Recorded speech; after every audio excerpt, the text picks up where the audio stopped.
people. I am not a poor man.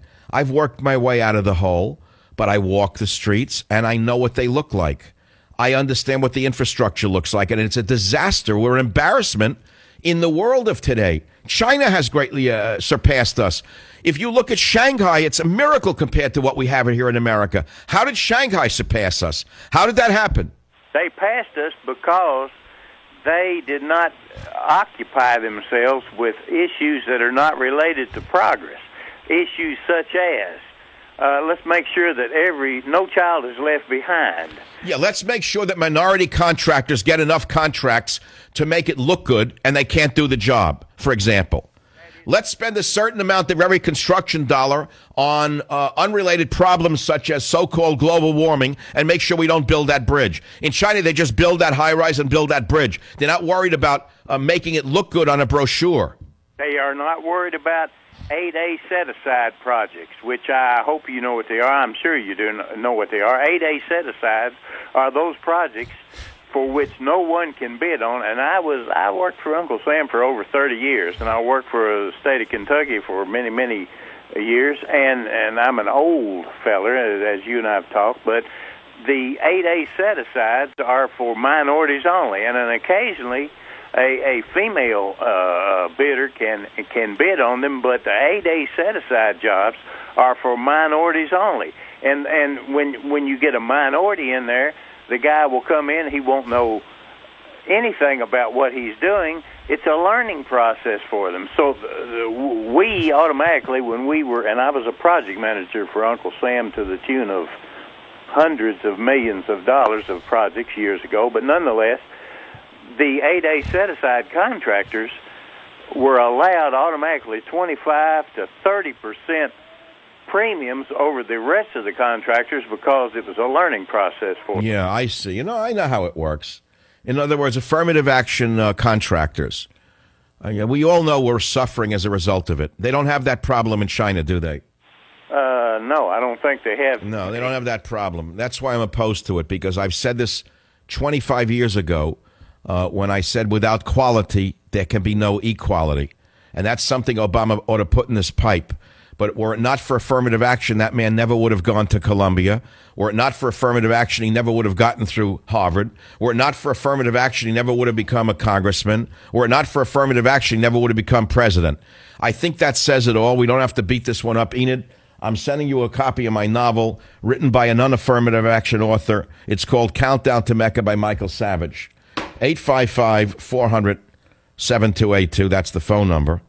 Again, if you just joined the show, we're talking about the train wreck and how both sides are politicizing the train crash with Limbaugh screaming that we don't need infrastructure repairs and Pelosi screaming we do need infrastructure repairs and Boehner saying the right thing that if Boehner actually said they're the smartest thing of all. Listen to clip 3. This is shockingly cogent. Listen to this one. Are you really going to ask such a stupid question? Listen, they started this yesterday. It's all about funding. It's all about funding. Well, obviously, it's not about funding. The train was going twice the speed limit. Adequate funds were there. No money's been cut from rail safety. And the House passed a bill earlier this spring. He said the right thing, but that's not the point. The infrastructure is rotting. And that's what we're talking about today. We're worse off than several third world nations. And the reason Nancy Pelosi wants more infrastructure spending is obvious, because there's a lot of grift in it, and she's never met a government project that she didn't like. And this is the same woman who has funded solar projects that haven't produced many kilowatts of electrical power. Just check it out and you'll see what I'm talking about. But the fact is that even Malaysia has better roads than we do. And I want to know why doctrinaire Republican water carriers immediately politicized the train crash. It's crazy. In fact, a doctrinaire Republican water carrier, I swear to God, this morning, went on the radio and had the nerve to say that, did you know the engineer of that train was gay? Yeah. And then he said, well, I wonder what he was doing to entertain himself in the cabin of that train while the crash occurred. I almost dropped my coffee on 2 accounts. I said, how can a man be this ignorant and this dumb to turn the man's sexuality into the issue and then impugn gays by assuming that they all do something weird that other people don't do? I was sick in listening to it. And I got to tell you something else. It's because of dumb, insensitive people like that young people do not want to be caught dead near a conservative. It's why young people say, of course I'm not a conservative, I'm a progressive. It's because of dumb statements like that. I'll be right back.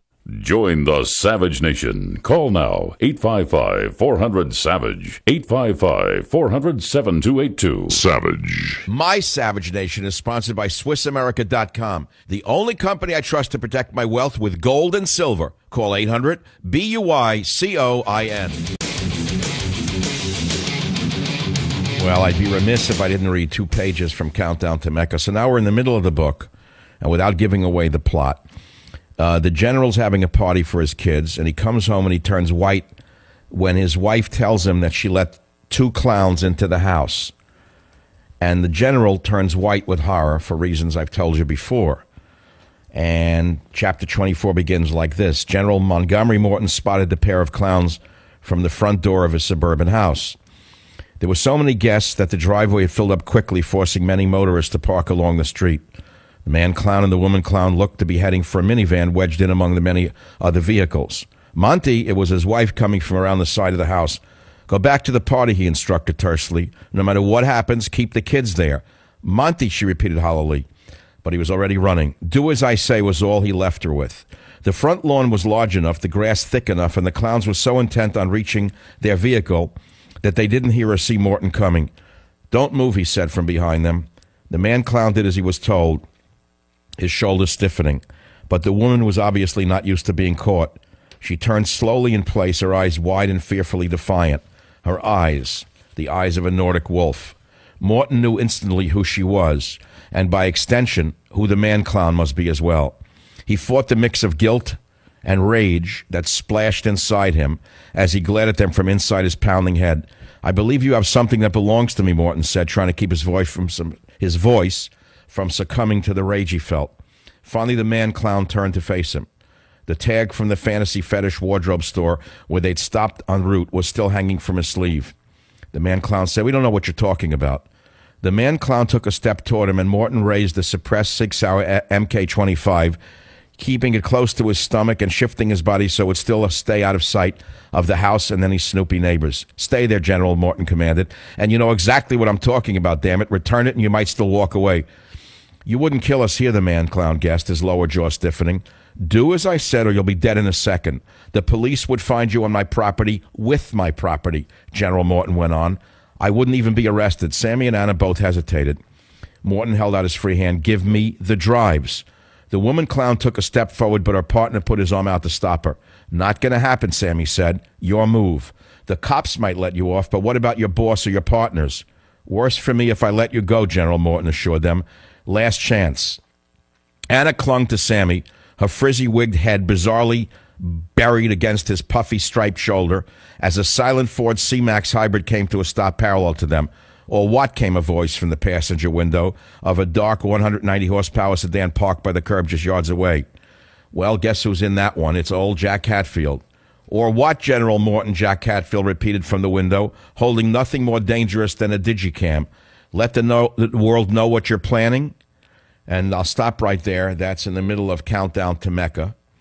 And it's a good interchange that'll look good on screen one day if ever we get a change in ownership of Hollywood and they start doing novels that are patriotic, that warn us about the dangers of radical Islam in an entertaining fashion.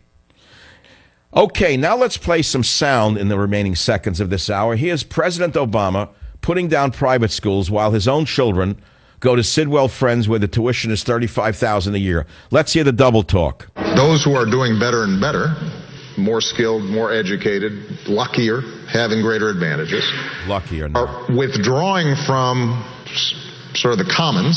Sort of. Kids start going to private schools. Oh, yeah. Kids start working out at private clubs instead of the public parks. Like an anti-government ideology then disinvests from those common goods and those things that draw us together. And that, in part, contributes to the fact that there's less opportunity for our kids. Less opportunity for our kids, rolling the R's. Learned that in Boston, did you? Well, why don't you send your kids to a public school in Washington? Join the Savage Nation. Call now, 855-400-SAVAGE. 855-400-7282. Savage.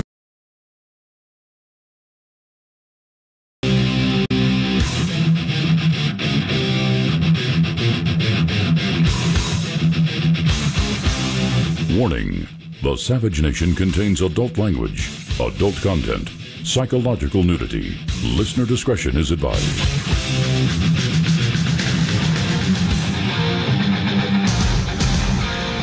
And now, America's most exciting radio talk show, The Savage Nation, home of unprotected talk, borders, language, culture.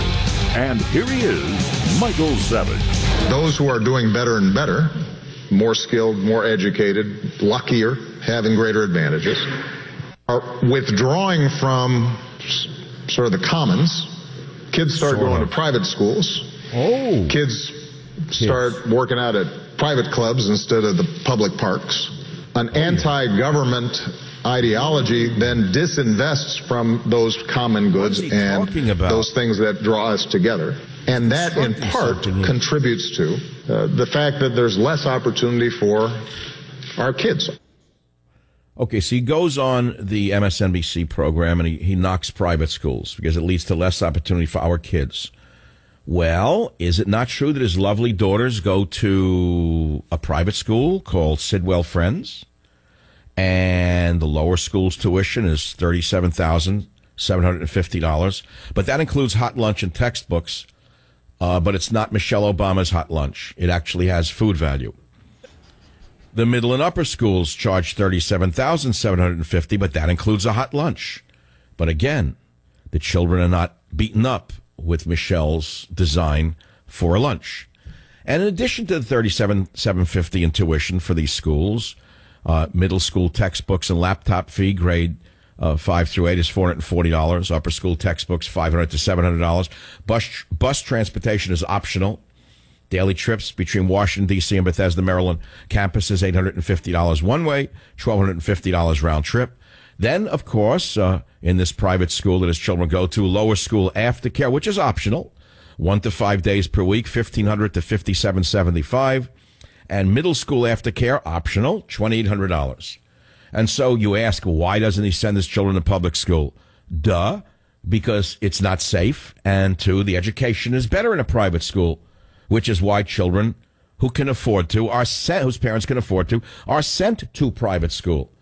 And, you know, while we're talking about that, I actually have nothing against public schools because I'm a product of public schools.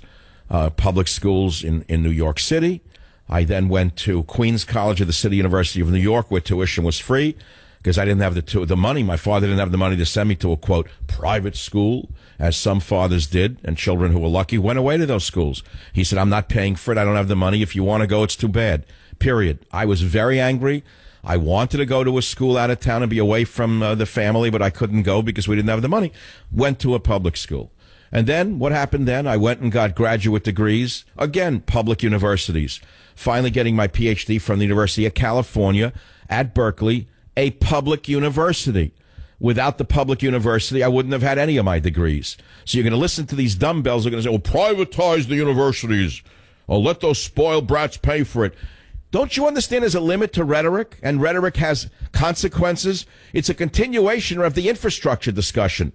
Not everything that is public is bad, and not everything that's private is good. But you have to explain that to people who are living in this doctrinaire world where they assume everything that's public is bad and it's a communist conspiracy and socialism, and everything that's private is sterling and wonderful. And that's my job today, is to go down the line.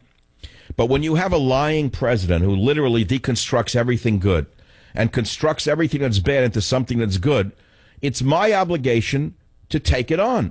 Why would he go on to MSNBC at a time like this and put out the big lie that private schools lead to less opportunity for our kids? That is total rubbish. First of all, he's a hypocrite because he sends his own kids to a private school. Secondly, it's just not true. Period. But what else is new about this guy in the White House? Something else that I don't know?